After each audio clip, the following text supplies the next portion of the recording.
away immediately.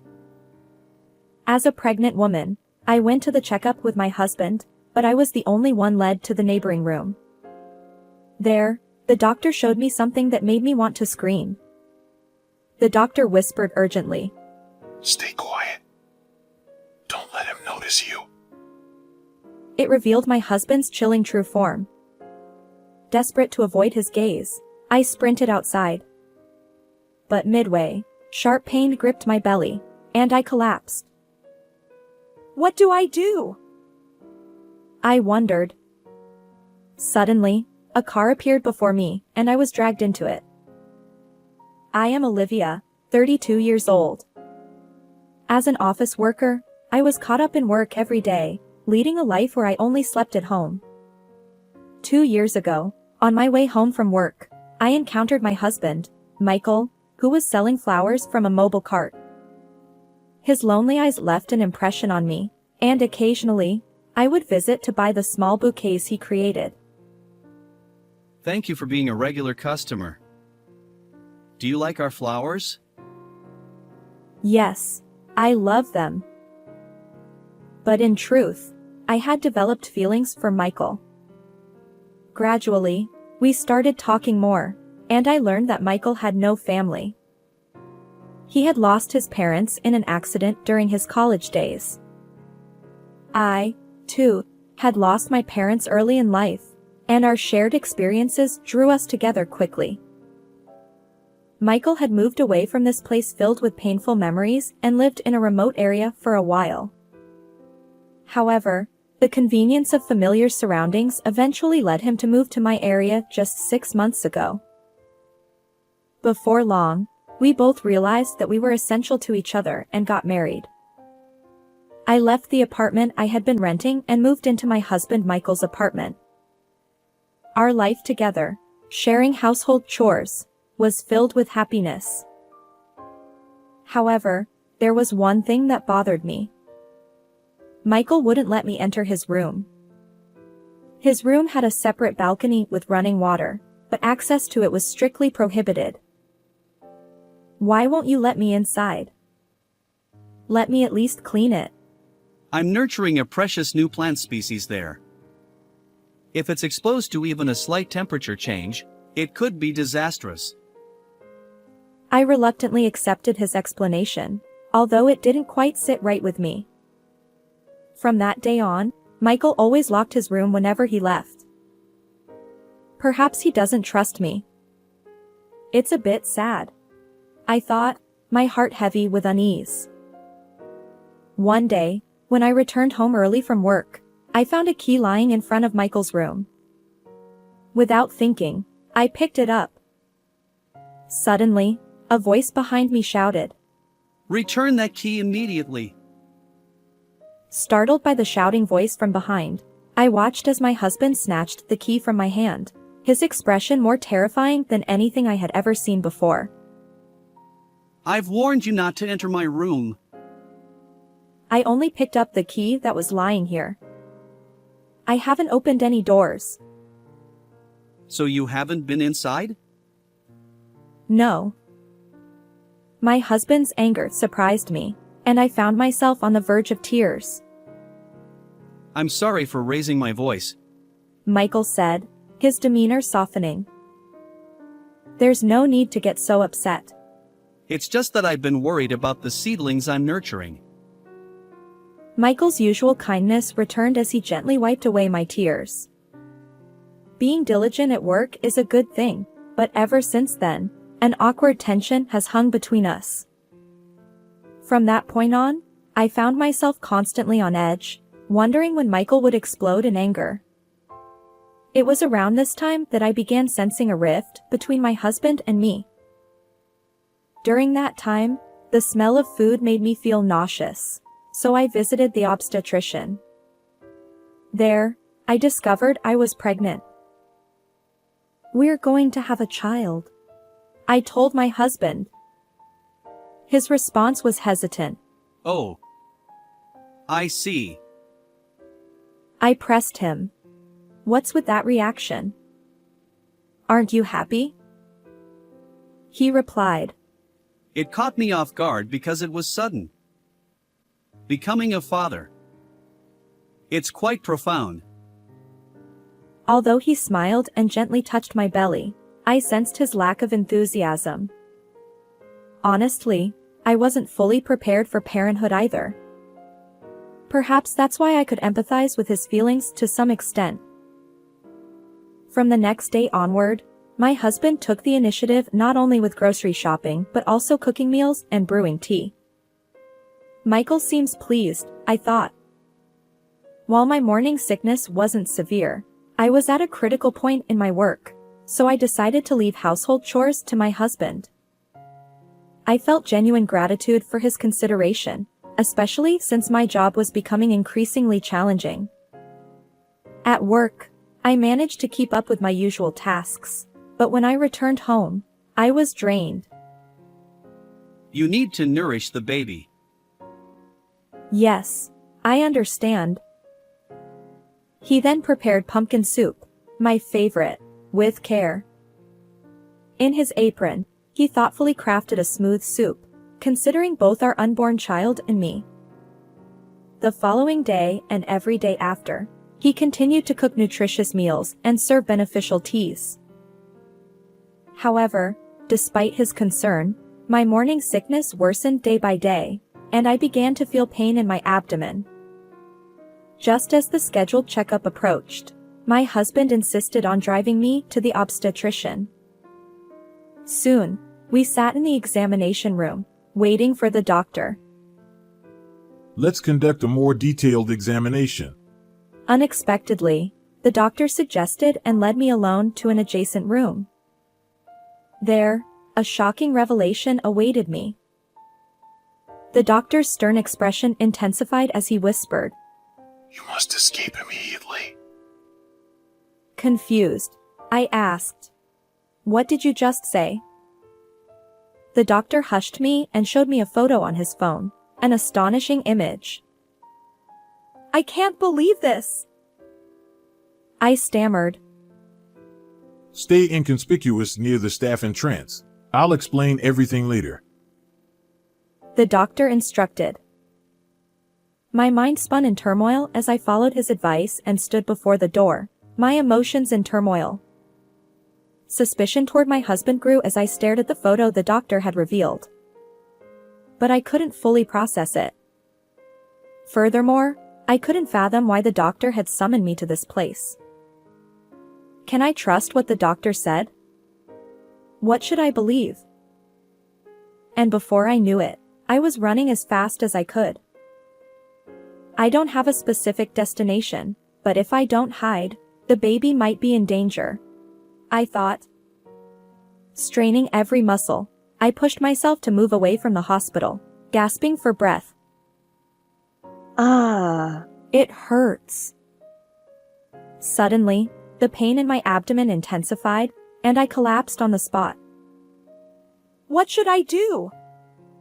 If I'm discovered, it'll be a disaster. Despite my attempts to stand, my knees trembled uncontrollably from fear. In that critical moment, a car pulled up in front of me. A stranger emerged from the vehicle and forcibly dragged me inside. Wait, let me go, someone help! The pain in my belly and the overwhelming fear left my mind hazy. Unable to get out on my own, I remained in the car, uncertain of where it was taking me. After about 30 minutes, they finally pulled me out of the car, cradling me as they led me into a room. As I entered the room, there stood the doctor who had urgently told me to flee earlier. I'm relieved you're safe. When you didn't appear at the staff entrance, we searched for you. But the person who put me in the car earlier was a stranger. That was one of our nurses. You've likely seen her when entering the examination room. The doctor explained. Now that I thought about it, I vaguely remembered encountering the nurse when she had gestured for me to enter the examination room. Despite the nurse's repeated assurances during the car ride, "You'll be fine, don't worry," my confusion had rendered her words unheard. As it turned out, the nurse had driven me around for 30 minutes, waiting for my husband to leave the hospital. The doctor apologized, explaining that the sudden shock from the photo had left me unsettled. I'm truly sorry. We've informed your husband that you need urgent surgery and asked him to wait at home. The doctor's unwavering commitment to a mere patient intrigued me. When I inquired about the reasons behind his actions, the doctor revealed a profound purpose. The doctor, who is the director of this hospital, explained to me the reason for saving the photo he showed me. That left me astonished. Gradually, my thoughts began to align, making sense of the bewildering situation. After a while, I noticed my throat was parched. I reached for my water bottle, intending to take a sip of tea, but the doctor intervened. Hold on. He said, leaning in to sniff the liquid. How long have you been drinking this? About a month. My husband has been making it for me. The doctor's response was unexpected. This is a type of tea that pregnant women should avoid. Reflecting on it, I realized that since my husband started brewing the tea, my nausea and abdominal pain had intensified. Could this be the cause of my discomfort? I asked. The doctor nodded solemnly, and suddenly, my situation became clear. What kind of person is he? I wondered aloud. And why didn't you immediately report this to the police? The doctor explained that he wanted personal retribution. After hearing his reasoning, I was rushed to the director's hospital for treatment. Unfortunately, I miscarried. Following the procedure, as I lay on the bed, tears streaming down my face, the doctor and nurse comforted me. It's a difficult time, they said, gently patting my back. You were in the early stages of pregnancy, so once the anesthesia wears off, you can go home. But stay here for now, considering your husband's situation. The doctor had prepared a nearby room at the nurse's station, just in case. Alone in the room, grief over losing the baby overwhelmed me. Gradually, that grief transformed into anger. I'll never forgive Michael. I'll investigate thoroughly and make him pay. Determined, I first called my husband. Olivia. They suddenly said you needed surgery, and I was worried. How are you feeling? The baby didn't make it, and I'll be in the hospital for a while. As soon as I voiced it, tears overflowed, and I sobbed uncontrollably. Michael kept repeating insincere words like, "It's tough, isn't it?" or "I'm feeling sad too," until I stopped crying. You must feel alone. I'll come to your hospital room right away. After a while, when I finally calmed down, Michael's voice softened. Visiting hours are over now. Come tomorrow at 10 a.m. He genuinely listened to my request. The next day, I left the hospital at the time Michael was supposed to visit. I returned home and noticed his car wasn't in the driveway. Sneaking inside through the front door, I found Michael was absent as well. This was my chance. I reached for the doorknob of his room. It wasn't locked, and the door swung open. Inside, I discovered things beyond my imagination, and even more shocking items revealed themselves one after another. With this much evidence, I felt confident. I immediately called Michael. Where are you? At the hospital. I'm having them check the room where you're staying. Sorry. I've already been discharged. What? His voice echoed like a roar, and he demanded to know where I was. When I told him I was back home, he abruptly hung up the phone. Within about 10 minutes, my husband rushed into the house, clearly flustered. When he saw me sitting on the sofa, he let out a relieved sigh and said, It must have been tough. I replied nonchalantly and placed something I had found in his room on the table. Michael's expression briefly shifted, but he quickly regained his usual demeanor. This is the herbal tea pregnant women shouldn't drink, right? I asked. Michael responded. There's no way that's true. I pressed further. Not just tea, but you also mixed it into my food, right? I placed a bowl of soup from the freezer on the table. Michael shook his head vigorously, denying any involvement. Even when I confronted him, he refused to confess, insisting that he only fed me nutritious food. You sell flowers from a mobile stand and grow herbs. Do you really think you can talk your way out of this? I challenged. Michael replied. I know about flowers, but herbs are just trivia.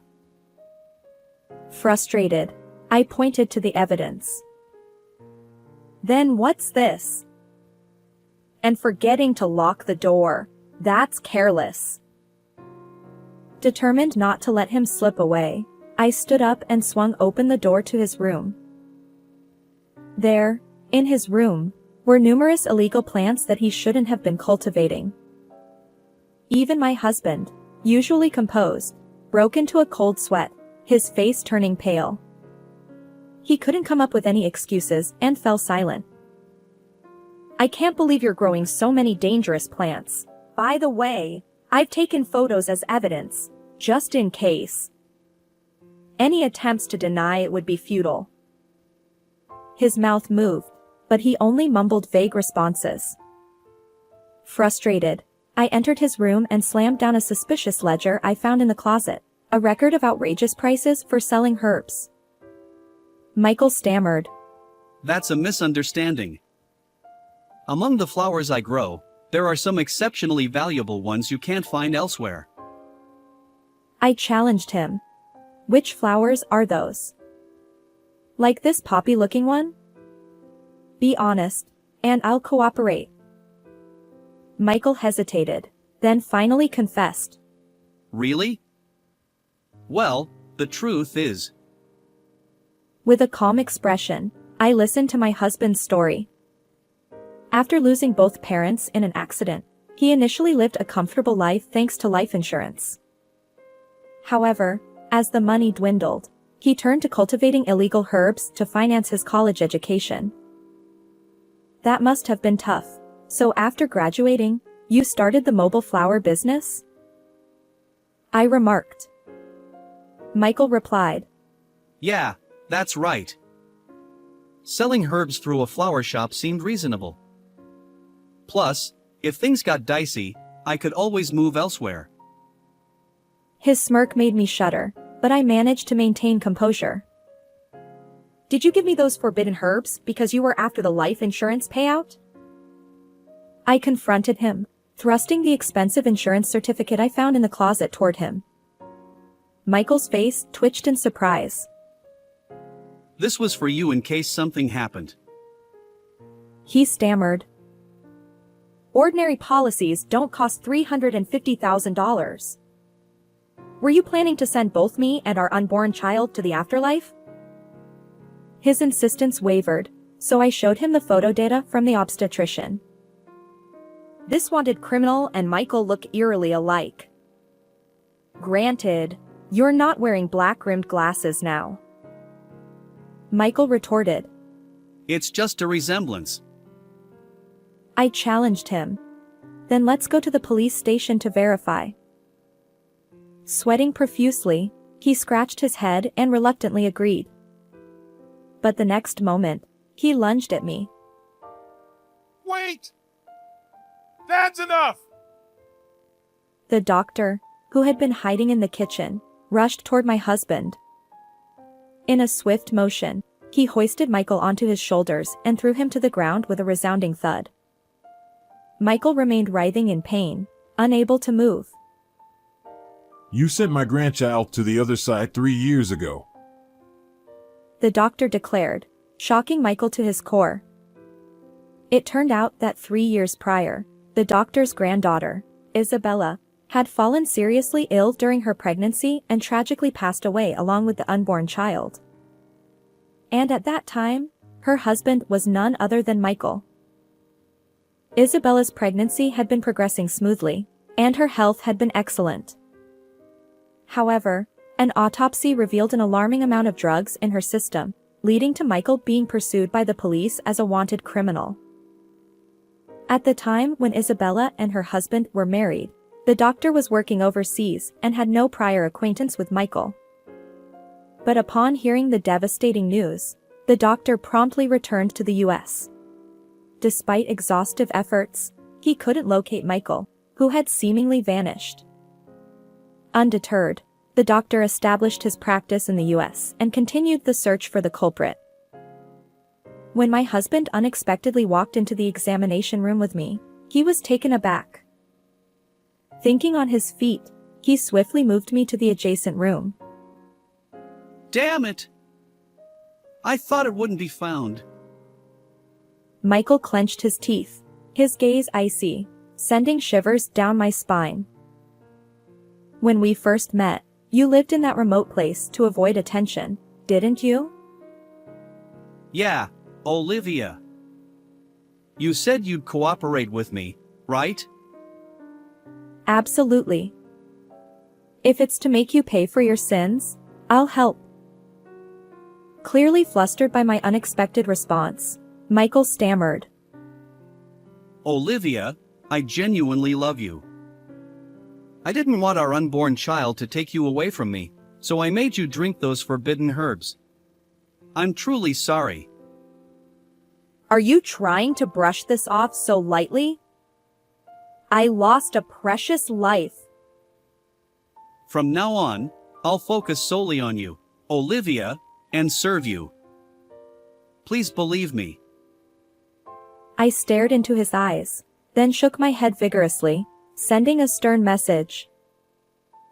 Do you think I can stay silent after you sent my precious child to the afterlife? Don't play games. If you want a child, we can have another. No. I don't want your child. I won't show mercy to the man who betrayed Isabella and her unborn child. Live with the weight of your disregard for human life. At that moment, I saw a police vehicle approaching. Michael tried to escape, but the doctor quickly apprehended him, handing him over to the police.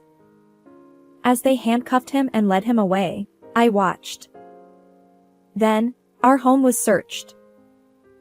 Just as I suspected, Michael had secretly cultivated illegal herbs in his room. Furthermore, he had grown dangerous plants and even mixed them into frozen food. Afterward, my husband was sentenced to prison for harming the doctor's grandchild and endangering me. Not only that, but it was also revealed that Michael had orchestrated an accident to send his parents to the other side, and as a result, he was barred from ever returning to our vicinity. The doctor, finally avenging his grandchild, shed tears after the trial. I divorced Michael and returned to a solitary life. Although I lost my unborn child, I began to think that it would have been even more painful for the unborn child to learn about the father's sins. I threw myself into work, and my efforts paid off with career advancement. Now, as a manager overseeing many subordinates, I continue to excel on the front lines of my workplace. How did you find this story? If you enjoyed it, consider subscribing to our channel. Until next time, take care.